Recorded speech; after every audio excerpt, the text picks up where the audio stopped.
কর্মব্যস্ত রাজধানী, খুলেছে অফিস আদালত। এই মুহূর্তে সচিবালয়ে আছেন রিপোর্টার প্রসূন আশিস, সরাসরি যাচ্ছি তার কাছে।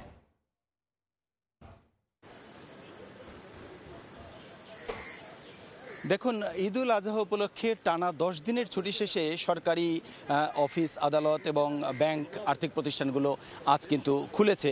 সকাল 9টা থেকেই অফিস শুরু হয়েছে। আমরা সচিবালয়ে অর্থাৎ প্রশাসনের যে প্রাণকেন্দ্র সচিবালয়ে আমরা রয়েছি। আমি যদি একটু দেখাই যে সচিবালয়ে মূলত এই টানা যে 10 দিনের ছুটি, এই টানা ছুটির পরে পুরো সচিবালয় কর্মচঞ্চল হয়ে উঠতে শুরু করেছে। যদিও আমরা অনেকের সঙ্গে কথা বলেছি, তারা যেটি বলছেন যে যেটি সব সময় হয় ঈদের পরে আজকে প্রথম কর্মদিবস, সেই কর্মদিবসে কিন্তু পুরোপুরি কর্মচঞ্চল হওয়ার যে বিষয়টি সেটি হয়তো এখনও হয়ে ওঠেনি। দুপুরের পর থেকেই সে কর্মচঞ্চল হয়ে উঠবে পুরোপুরিভাবে। তবে এরই মধ্যে অনেক উপদেষ্টা সচিবালয়ে এসেছেন, ইতিমধ্যে প্রতিক্রিয়া জানিয়েছেন বিদ্যুৎ এবং জ্বালানি উপদেষ্টা এবং মৎস্য প্রাণী সম্পদ উপদেষ্টা। ওনারা যেটি বলেছেন যে এবছর দীর্ঘ ছুটি থাকার কারণে সবাই স্বাচ্ছন্দ্যে ঈদ উদযাপন করেছে এবং কিছুটা রাস্তায় চলাচলের ক্ষেত্রে যারা ঈদ যাত্রার কিছুটা ভোগান্তিতে পড়েছেন সে কথাও তারা সরাসরি স্বীকার করেছেন।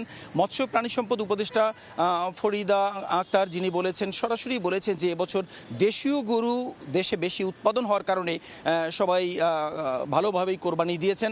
তো এইভাবেই চলছে। তো সচিবালয়ের মধ্যে আমি বিভিন্ন দপ্তর ইতিমধ্যে ঘুরে দেখেছি যে অধিকাংশ কর্মকর্তা কর্মচারী যারা তারা কিন্তু সচিবালয়ে প্রবেশ করেছেন এবং তারা কাজ করছেন। এর মধ্যে তারা কিন্তু ঈদের এই টানা ছুটির কুশল বিনিময় করছেন, কিভাবে ঈদ উদযাপন করেছেন সেই গল্পগুলো নিজেদের মধ্যে করছেন কাজের ফাঁকে ফাঁকে।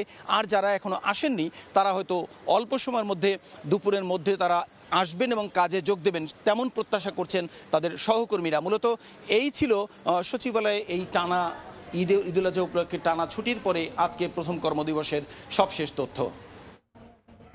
আমরা সরাসরি যুক্ত ছিলাম সচিবালয়ে।